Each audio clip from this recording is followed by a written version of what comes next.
मधु नाम की एक लड़की थी जिसे हॉरर जगहों पर एक्सप्लोर करना बहुत पसंद था। एक रात वो अपने दोस्त यश और पलक के साथ पुराने गांव के चर्च में गई। चर्च कई सालों से बंद पड़ा था।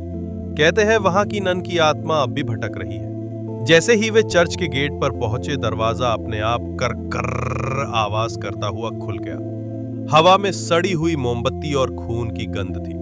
अंदर चारों तरफ उल्टे क्रॉस टंगे हुए थे।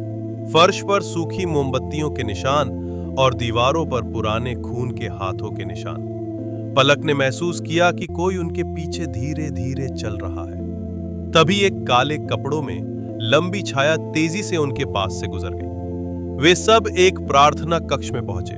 वहां एक बड़ा क्रॉस रखा था। मधु ने देखा क्रॉस पर किसी का चेहरा उभर रहा था।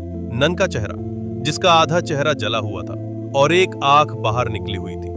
उसने अचानक बोलना शुरू किया, मुझे मेरा वचन दो, मेरी आत्मा को मुक्त करो। यश ने डर के मारे प्रार्थना करना शुरू किया। तभी नन ने अपना हाथ बढ़ाया और यश की आंखों से खून बहने लगा। पलक भागने लगी, पर अचानक हवा में खून के छींटे उड़ने लगे।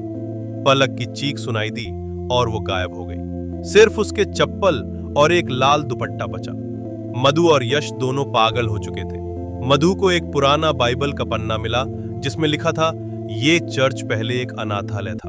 नन बच्चों की देखभाल करती थी, पर एक रात उसने सब बच्चों को बलि चढ़ा दी। उसके बाद उसने खुद को फांसी लगा ली।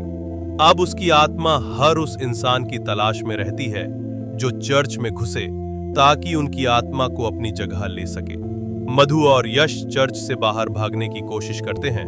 तभी दरवाजा अपने आप बंद हो जाता है। नन हवा में तैरती हुई आती है।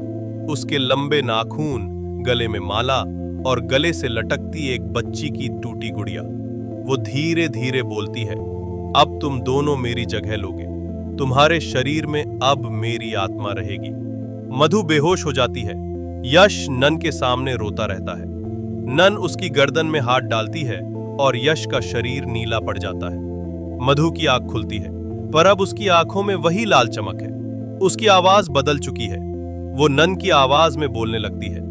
कहानी के अंत में दिखता है कि चर्च के बाहर दो नए लोग कैमरा लेकर आ रहे हैं। चर्च के दरवाजे पर मधु खड़ी है।